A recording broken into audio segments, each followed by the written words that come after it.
Hello बच्चा वाइडी, welcome to my YouTube channel J advance physics by Kailash sir. बच्चों आज मैं आप लोगों के लिए 3 स्मॉल स्नेल्स का क्वेश्चन लेके आया हूं और ये बच्चों एचसी वर्मा में भी ये क्वेश्चन और इसमें थोड़ा सा मैंने वेरिएशन दिया है और एक बढ़िया क्वेश्चन बच्चों आप लोगों के लिए बना दिया है। ठीक है, तो एचसी वर्मा में और जहां भी आप अच्छी बुक्स वगैरह सॉल्व करोगे ना बच्चों, उनमें ये क्वेश्चन डेफिनेटली आप लोगों को देखने को मिलेगा। चलिए भाई क्वेश्चन स्टार्ट करते हैं। क्या है?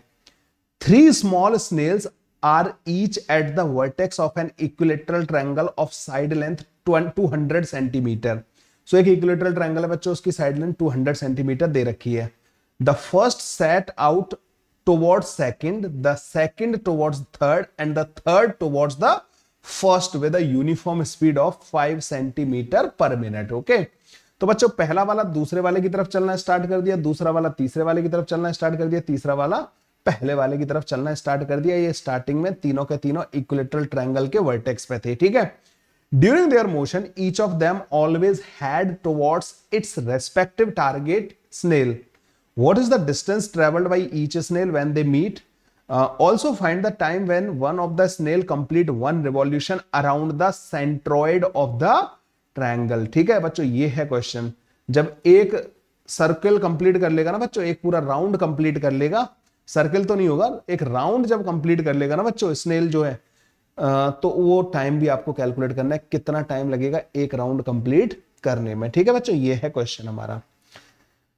तो पहले मैं आपको डायग्राम से थोड़ा समझा देता हूं बच्चों। यहाँ पर 3 स्नेल दिखाई दे रहे हैं आप लोगों को, ये होते हैं स्नेल। ठीक है, धीरे धीरे धीरे धीरे चुनुक चुनुक चलते हैं। ठीक है, ये सो एक इक्विलेटरल ट्रायंगल जिसकी साइड लेंथ 200 सेंटीमीटर दे रखी है, लेट्स कॉल इट एल। और इस इक्विलेटरल ट्रायंगल पे बच्चों ये 3 के 3 स्नेल इस तरीके से वर्टेक्स पे बैठे हुए थे।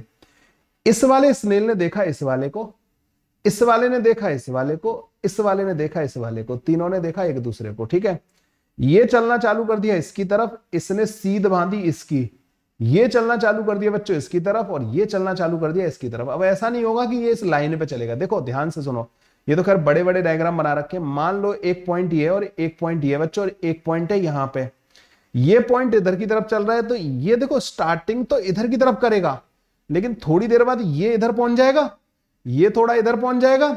तो बच्चों होगा क्या कि इसको ये इस लाइन में नहीं जाएगा, फिर ये अपनी डायरेक्शन बदल देगा थोड़ा सा ना, ऐसे ऐसे ऐसे ऐसे ऐसे, क्योंकि ये वाला भी डायरेक्शन बदलेगा अपनी ना, ये ऐसे चल रहा होगा, ये वाला बच्चों ऐसे चल रहा होगा, फिर ये कुछ ऐसे चलेंगे। ठीक है, ये वाला ये पूरा टाइम इसको ध्यान में रखेगा, ये उसको ध्यान में रखेगा, और ये ऐसे करके बच्चों कुछ मिल मिला के यहाँ पे मतलब सेंट्रॉइड पे बच्चों सिमेट्री से मिल जाएंगे। ठीक है, ये इस तरीके से चल रहे होंगे, ये पूरा टाइम एक दूसरे को सीध बांध के चल रहे होंगे। ठीक है, ये इसको देखेगा, ये इसको देखेगा, ये इसको देखेगा। तो जैसे बच्चों जैसे ये वाला स्नेल यहां पे था, ये एक यहां पे था और एक था बच्चों यहां पे। ठीक है, तो ये वाला इसकी तरफ चल रहा है v की स्पीड से, ये वाला बच्चों इसकी तरफ चल रहा है v की स्पीड से, ये वाला इसकी तरफ चल रहा है। ठीक है, स्टार्टिंग तो ये ऐसे करेंगे, लेकिन होगा क्या बच्चों कि थोड़ी देर बाद, क्योंकि ये अपनी जगह बदलेगा तो इसको ये लाइन छोड़नी पड़ेगी, तो ये वाला मान लो यहां पहुंच गया, तो बच्चों ये इसको देखते हुए चल रहा है, तो ये ऐसे करके पहुंचा होगा यहाँ पे है ना इस रास्ते, तो ये वाला बच्चों इसको देखते हुए चलेगा, मतलब ना पूरा टाइम। जब ये यहाँ होगा तो ये थोड़ा इधर चल रहा होगा, जब ये यहाँ होगा तो अपनी डायरेक्शन बदलेगा, ये फिर यहाँ होगा तो अपनी डायरेक्शन बदलेगा, तो ये बच्चों कुछ ऐसे पहुंच जाएगा यहाँ पे। ठीक है, और ये वाला बच्चों यहाँ पे आ जाएगा। अब ये अगेन बच्चों ये इसकी तरफ चल रहा होगा, ये इसकी तरफ चल रहा होगा, ये वाला इसकी तरफ चल रहा होगा। ठीक है, फिर बच्चों क्या करेंगे, फिर वही इसी तरीके का पाथ फॉलो होगा, ये यहां पहुंच जाएगा, ये बीच बीच में मैंने सर्कल बनाया, वो सॉरी ट्रायंगल बनाया मैंने ना, पाथ दिखाया है, ये वाला यहां पहुंच जाएगा, ये वाला यहां पहुंच जाएगा। ठीक है, इसी तरीके से बच्चों थोड़ी देर बाद ये वाला यहां पहुंच जाएगा, ये वाला बच्चों यहां पहुंच जाएगा और ये वाला यहां पहुंच जाएगा। ठीक है, ऐसे करके बच्चों ये सारे के सारे धीरे धीरे ये ट्रायंगल जो है छोटा होता जाएगा, लेकिन पूरा टाइम बच्चों ये ध्यान रखना ये रहेगा इक्विलेटरल ट्रायंगल ही, क्योंकि सिमेट्री है ना बच्चों, वो जितना ऐसे इधर आ रहा होगा वो इधर आ रहा होगा। हाँ, ट्रायंगल घूमता जाएगा, ये ध्यान रखना, ट्रायंगल घूमता जाएगा, जैसे अभी तिरछा हो गया, ये वाला और तिरछा हो गया, ये वाला फिर और छोटा ट्रायंगल बनता जाएगा। तो मतलब अल्टीमेटली ऐसे करके कुछ कर्व पाथ पे मूव करते करते सेंट्रॉइड पे जाके फाइनली बच्चों एक दूसरे को मिल जाएंगे। लेकिन एक चीज समझने वाली है बच्चों की, हर एक मूवमेंट पे, किसी भी मूवमेंट पे अगर तीनों स्नेल को आप अगर ज्वाइन करोगे ना बच्चों, तो एक इक्विलेटरल ट्रायंगल बनेगा, माना कि वो टिल्टेड बनेगा। ठीक है, हमेशा बच्चों इक्विलेटरल ट्रायंगल बनेगा, तो इक्विलेटरल ट्रायंगल बनेगा तो बच्चों इसकी वेलोसिटी v इसकी तरफ होगी और इसकी वेलोसिटी इधर की तरफ होगी, तो ये एंगल बच्चों हमेशा ही 60 डिग्री होगा। देखो जब ये इधर जा रहा होगा, ये इसके अलोंग आ रहा होगा, तो ये एंगल अभी भी 60 डिग्री के बराबर है। तो किन्हीं भी दो स्नेल्स के बीच की जो अप्रोच वेलोसिटी होगी बच्चों, किन्हीं भी दो स्नेल्स के बीच की अप्रोच वेलोसिटी जो होगी, इन दो स्नेल के बीच की जो अप्रोच वेलोसिटी होगी बच्चों v प्लस का v/2 के बराबर होगी या नहीं होगी? इधर इसकी वेलोसिटी v है और इसका v का कंपोनेंट इधर आएगा v/2, तो ये अप्रोच वेलोसिटी बच्चों हमारे पास 3v/2 के बराबर आ जाएगी। ठीक है, तो अप्रोच वेलोसिटी किसी भी स्नेल की जो आएगी बच्चों वो 3v/2 के बराबर आ जाएगी। अच्छा, इनके बीच का डिस्टेंस कितना है बच्चों? l के बराबर। तो इसको जो टाइम लगेगा एक को इसको इससे मिलने में, उतना ही टाइम बच्चों इसको लगेगा। इनकी भी अप्रोच वेलोसिटी देखो, ये v से चल रहा है और इसका इधर वाला कंपोनेंट कहीं भी देख लेना, ये v से जा रहा है, इसका इधर वाला कंपोनेंट v/2 आ जाएगा। तो इन किन्हीं भी दो स्नेल के बीच का जो सेपरेशन है ना बच्चों वो 3v/2 से कम हो रहा होगा, है ना। तो इनका जो मिलने का जो टाइम होगा ना बच्चों that will be equal to l divided by 3v divided by 2 के बराबर आ जाएगा। और l की वैल्यू बच्चों हमें कितनी दे रखी है इन्होंने? एक काम करते हैं बच्चों, 200 की जगह इसको 300 सेंटीमीटर कर लेते हैं, क्योंकि थोड़ा सा इसमें जो डेटा है ना बच्चों शायद कहीं प्रॉब्लम ना आ जाए ना, है ना।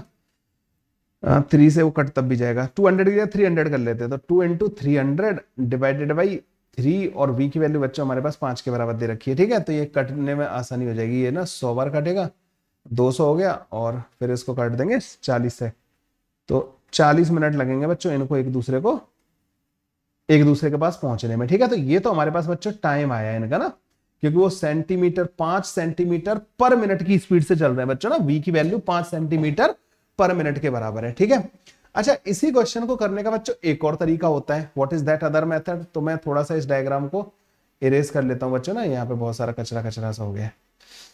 दूसरा तरीका क्या होता है बच्चों इसमें करने का, जो है ना एक मेथड जो ये होता है कि भाई इनका जो है ना छोटे होते जाएंगे ट्रायंगल, लेकिन ये अल्टीमेटली जो कन्वर्ज होंगे ना ट्रायंगल वो सिमेट्रिकली कन्वर्ज होंगे। एंड इक्विलेटरल ट्रायंगल है तो उसकी सिमेट्री बच्चों सेंट्रॉइड पे आएगी, तो जो सेंट्रॉइड वाला पॉइंट है ना वो फिक्स रहेगा और फाइनली ये सेंट्रॉइड पे मिलेंगे। तो मतलब अगर मैं किसी भी स्नेल का सेंट्रॉइड तक पहुंचने का टाइम पता कर लूं तो काम बन जाएगा। देखो बच्चों एक चीज का ध्यान रखना, जब अप्रोच वेलोसिटी कांस्टेंट होती है ना, जब ये कांस्टेंट होती है, किसी की तरफ अप्रोच कांस्टेंट रेट से हो रहा है, तो बच्चों जो टाइम होता है ना d divided by v approach के बराबर होता है। मान लो d डिस्टेंस था उन दोनों बॉडीज के बीच में और उनकी अप्रोच वेलोसिटी v अप्रोच के बराबर थी, तो टाइम इतना होता है। ठीक है, तो जैसे मैंने एक स्नेल का दूसरे स्नेल से मिलने का टाइम पता किया, तो मुझे पता था कि दोनों किन्हीं भी दो स्नेल के बीच का जो अप्रोच वेलोसिटी है ना दैट वाज कांस्टेंट, और दो स्नेल के बीच का इनिशियल डिस्टेंस l के बराबर था, तो time l divided by v approach के बराबर आ गया। ठीक है, और v अप्रोच बच्चों 3v/2 के बराबर आया था। ऐसे बच्चों अब हम क्या करेंगे कि जो सेंट्रॉइड है ना ये फिक्स है, तो जब ये वाला स्नेल इधर की तरफ मूव कर रहा होगा ना बच्चों, तो सेंट्रॉइड की तरफ जो इसकी वेलोसिटी आएगी ना, सेंट्रॉइड की तरफ, तो ये सेंट्रॉइड का जो डिस्टेंस होगा ना ये l/√3 के बराबर होगा या नहीं होगा? सेंट्रॉइड का डिस्टेंस l/√3 के बराबर होता है बच्चों वर्टेक्स से। ठीक है, तो ये ऐसे v से जब जा रहा होगा ना तो बच्चों ये एंगल 30 डिग्री के बराबर होगा। तो अप्रोच वेलोसिटी जो सेंट्रॉइड की तरफ आएगी ना इसकी बच्चों, v approach towards the centroid जो आएगी वो बच्चों v cos 30 के बराबर आएगी, मतलब √3v/2 के बराबर आएगी बच्चों ना टुवर्ड्स द सेंट्रॉइड। अच्छा जब ये यहां होगा तब ये ऐसे चल रहा होगा, सेंट्रॉइड बच्चों यहीं पे रहेगा। ठीक है, तो अब सेंट्रॉइड को ज्वाइन करने वाली लाइन ये हो जाएगी, और सेंट्रॉइड को ज्वाइन करने वाली लाइन किसी भी साइड के साथ 30 डिग्री एंगल बनाएगी। अभी भी जो अप्रोच वेलोसिटी आएगी ना v cos 30 के बराबर ही आएगी। जब यहां आ जाएगा ना बच्चों तब ये ऐसे चल रहा होगा। अब सेंट्रॉइड को ज्वाइन करने वाली लाइन ये हो जाएगी। सेंट्रॉइड बच्चों सारे ट्रायंगल का सेम ही रहेगा, तो अब ये 30 डिग्री अगेन, तो तुम समझ गए ये भी कांस्टेंट आएगी टुवर्ड्स द सेंट्रॉइड ना बच्चों, ये कांस्टेंट रेट से अप्रोच कर रहा होगा। ठीक है, तो बच्चों इसका भी आप दूसरी तरीके से भी टाइम कैलकुलेट कर सकते हो। l/√3 बच्चों ये है सेंट्रॉइड का डिस्टेंस फ्रॉम एनी वर्टेक्स, और सेंट्रॉइड की तरफ जो अप्रोच वेलोसिटी है वो √3v/2 के बराबर आ रही है। तो अगेन बच्चों 2l डिवाइडेड बाई 3v आ गया। देखो हमारे पास ना जो यहाँ पे आया था वही टाइम बच्चों हमारे पास यहाँ पे आ गया। ठीक है, तो 2l डिवाइडेड बाई 3v के बराबर टाइम लगेगा बच्चों इन स्नेल्स को एक दूसरे के पास पहुंचने में। अब किसी भी स्नेल के द्वारा जो डिस्टेंस होगी बच्चों, तुम्हें पता है कि डिस्टेंस जो होती है ना वो स्पीड इनटू टाइम के बराबर होती है, और इनकी स्पीड है बच्चों constant. Velocity is not constant लेकिन स्पीड कांस्टेंट है। अब आप बोलोगे सर वेलोसिटी क्यों नहीं कांस्टेंट है? क्योंकि डायरेक्शन बदल रही है ना वेलोसिटी की।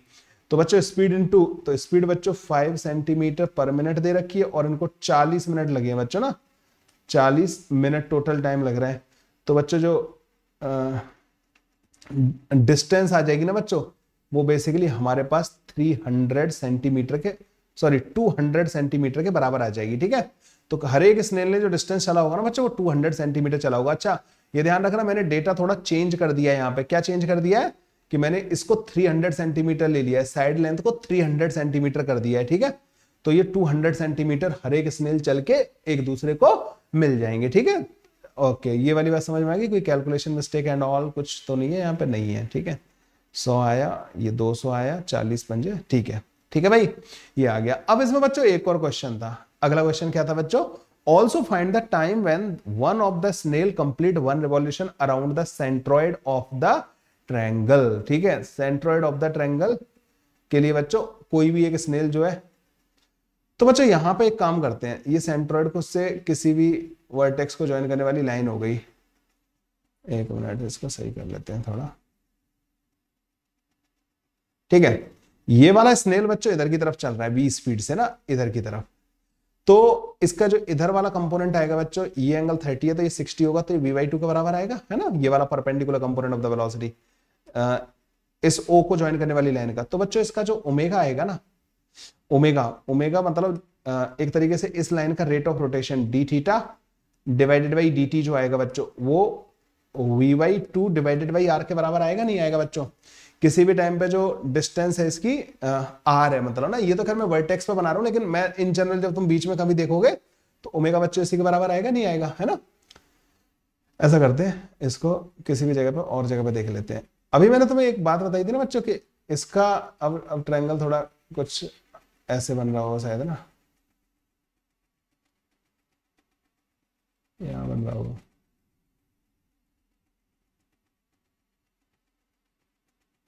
ऐसा बन रहा होगा। तो ये डिस्टेंस ले लेते हैं r, तो इसकी वेलोसिटी v इधर आ रही होगी, इधर वाला कंपोनेंट बच्चों v/2 के बराबर आएगा, इधर वाला कंपोनेंट बच्चों, इधर वाला कितना आएगा? √3 v/2 के बराबर। तो आपको एक तो d theta by d t आ गया, एक आ रहा होगा बच्चों माइनस का d r by d t. ये कितना आ रहा होगा बच्चों? माइनस का d r by d t, ये √3 v/2 के बराबर आ रहा होगा। ठीक है, इसको मैं बच्चों एक काम करूं, इसको मैं लिख दूं D theta divide by D R, और ये कितना आ जाएगा? दोनों को डिवाइड कर देते हैं, इन दोनों को ना, तो इन दोनों को dt उड़ गया, माइनस को दूसरी तरफ ले जाऊंगा बच्चों मैं, v से v उड़ जाएगा और 2 से बच्चों 2 उड़ जाएगा, तो ये बन जाएगा 1/√3r के बराबर। ठीक है, कैलकुलेशन चेक कर लेना थोड़ी सी ना, इसको बच्चों उधर ले जाओ तो d theta is equal to आ जाएगा मेरे पास माइनस का 1/√3r dr के बराबर। ठीक है, तो d theta divided by D R जो आया बच्चों, वो हमारे पास ऐसा कुछ आ गया। इसको इंटीग्रेट कर देते हैं बच्चों, तो थीटा आर का फंक्शन आ जाएगा, तो थीटा आ जाएगा बच्चों माइनस का 1/√3 ln r divided by r not के बराबर। इनिशियल डिस्टेंस कितना था? l/√3 के बराबर। ठीक है, उसको बाद में पुट कर देंगे। तो r जो आया ना बच्चों हमारे पास, वो बेसिकली कैसा आ गया? इसको मैं अगर उधर भेज दूं तो r0 e⁻⁻ माइनस का √3 इंटू थीटा के बराबर आ गया। ठीक है, r की वैल्यू बच्चों हमारे पास ये आ गई, समझे? r की वैल्यू बच्चों हमारे पास ये आ गई। अच्छा, r की वैल्यू तो मैं यहां से भी कैलकुलेट कर सकता हूं किसी भी टाइम पे, तो माइनस का dr जो आएगा, अगला पेज है क्या मेरे पास? है ना, तो मेरे पास बच्चों r as a function of theta आ गया। तो अब एक काम करते हैं, r की क्या क्या आया मेरे पास ना, r आ गया बच्चों r equal to r0 e⁻ minus का √3 इंटू थीटा। तो एक काम करते हैं, जब थीटा की वैल्यू 2π हो जाएगी तब r क्या हो जाएगा? तो उस टाइम पे r हो जाएगा बच्चों r0 e⁻ माइनस का 2π √3 के बराबर। ये हो जाएगा ना बच्चों r की वैल्यू बच्चों ये हो जाएगी ना, जब थीटा की वैल्यू 2π होगी, एक पूरा राउंड कंप्लीट कर चुका होगा स्नेल जो है ना, तो ये हो जाएगा r। अच्छा, माइनस का dr डिवाइडेड बाई dt जो दे रखा है ना बच्चों, वो हमें √3 v/2 के बराबर दे रखा है। अगर मैं dt को इधर ले जाऊं, माइनस का dr को इधर रखूं, तो √3 v divided by 2 into dt बन जाएगा हमारे पास। इसको अगर मैं इंटीग्रेट कर दूं, मैं कहूंगा t इक्वल टू 0 पे r की वैल्यू r0 के बराबर थी और किसी भी टाइम पे r हो गई होगी, है ना। तो जब आप इसको इंटीग्रेट करोगे ना, तो वैसे r माइनस का r0 आएगा, लेकिन बाहर एक माइनस लगा हुआ है, तो ये r0 माइनस का r √3 v/2 इंटू टी के बराबर आ जाएगा। तो बच्चों यहां से टाइम की वैल्यू कैलकुलेट कर सकता हूं, जब r की वैल्यू ये हो जाएगी, एक रोटेशन में r की वैल्यू ये हो जा रही है, इस r को यहां पुट कर दो, तो r0 बच्चों कॉमन आ जाएगा, 1 माइनस का e⁻ माइनस का 2 √3 पाई, है ना, इज इक्वल टू √3 v। अब r0 की वैल्यू बच्चों पुट कर देते हैं, एक काम करते हैं ना, r0 की वैल्यू कितनी है? r0 क्या था? r0 इसका सेंट्रॉइड से इनिशियल डिस्टेंस था, ये था r0, मतलब l/√3 के बराबर। एल कितना आता था बच्चों 300 डिवाइड बाई √3 के बराबर, तो ये 100√3 आ गया। ठीक है, तो 100√3 इजिकल टू √3 वी। अच्छा ये 100√3 सेंटीमीटर में आया। ठीक है, ये आएगा बच्चों 5 सेंटीमीटर पर मिनट। ठीक है, इनटू टाइम। तो एक तो √3 से √3 उड़ा देंगे, 5 से बच्चों 20 बार कट जाएगा, है ना। तो टी की वैल्यू बच्चों हमारे पास आ जाएगी टी इक्वल टू 21 माइनस का e⁻⁻ माइनस का 2√3 पाई मिनट के बराबर। इतना बच्चों टाइम लगेगा इसको एक रोटेशन कंप्लीट करने में। ठीक है, एक रोटेशन कंप्लीट करने में बच्चों इसको इतना टाइम लगेगा। अच्छा बच्चों एक चीज और देखना यहां पे, आर की वैल्यू जब 0 होगी ना, जब ये सेंट्रॉइड पे पहुंचेगा तो थीटा की वैल्यू कितनी होगी? थीटा की वैल्यू बच्चों इनफाइनाइट होगी। थीटा की वैल्यू इनफाइनाइट होगी बच्चों, ये इनफाइनाइट। देखो e की पावर इन्फिनिटी माइनस इन्फिनिटी होगा तभी तो 0 हो पाएगा। तो बच्चों ये इनफाइनाइट रिवॉल्यूशन कंप्लीट कर लेगा। अब होता क्या है कि थोड़ा प्रैक्टिकली इंपॉसिबल लग रहा होगा, क्योंकि मैंने जो डायग्राम बनाया ना वो बच्चों अलग इंटेंशन से बनाए। ये बच्चों इनफाइनाइट मतलब ऐसे कंप्लीट करके पहुंचेगा, बिल्कुल छोटे छोटे, मतलब जब आर बहुत छोटा हो जाएगा ना तो फिर वहीं से वहीं घूम रहा होगा, है ना, तब वो इसको घूमने में इतनी परेशानी नहीं आएगी। बट मैं ये भी इंपॉर्टेंट चीज थी बच्चों ना बताना कि इनफाइनाइट रिवॉल्यूशन कंप्लीट करेगा बच्चों जब ये सेंट्रॉइड पे जाके खत्म होगा, मतलब ना अपनी मोशन को रोकेगा। तो टी की वैल्यू और ये सब कुछ इस तरीके से बच्चों हम कैलकुलेट कर सकते हैं। कोई पूछे 5 रिवॉल्यूशन में कितना टाइम लगेगा, तो थीटा की वैल्यू बच्चों 10 पाई रख देना, जो भी है मतलब ना। फिर तो मैंने इसमें किया क्या बच्चों, मैंने इसका थीटा और आर का रिलेशन पता किया, फिर थीटा की वैल्यू पुट कर दी, तो मुझे ये पता लग गया कि सेंट्रॉइड से इतनी डिस्टेंस पे होगा जब इतना एंगल ही रोटेट कर चुका होगा। फिर मेरे पास आर का तो टाइम के साथ सीधा ही रिलेशन था, ये dr/dt से। इसमें तो v की वैल्यू कांस्टेंट थी, ये dr/dt, तो r तो बच्चों लीनियरली घट रहा है ना उसका, मतलब dr/dt वेलोसिटी ऑफ अप्रोच तो कांस्टेंट है ना, तो r तो मैं किसी भी टाइम पे पता कर सकता हूं। तो मेरे को r पता लग गया थीटा के हिसाब से कि इस थीटा पे r कितना है, फिर मैंने r का टाइम के साथ रिलेशन था, वहां से बच्चों टाइम कैलकुलेट कर लिया। तो ये वाला क्वेश्चन काफी इंटरेस्टिंग लगा होगा। वैसे इसका एक पार्ट हम रिलेटिव मोशन में कर रहे होते हैं, और ये थोड़ा सा मैंने सेकंड वाला पार्ट ऐड करके, रिवॉल्यूशन वाला पार्ट ऐड करके बच्चों थोड़ा सा इसको और इंटरेस्टिंग बना दिया। तो ये सर्कुलर मोशन वगैरह पढ़ने के बाद आपको बड़े प्यार से समझ में आ जाएगा। उम्मीद करता हूँ क्वेश्चन बहुत ही पसंद आया होगा। वीडियो को लाइक कर देना, दूसरों दोस्तों के साथ शेयर जरूर कर देना। थैंक यू बच्चों, बाय बाय, टेक केयर।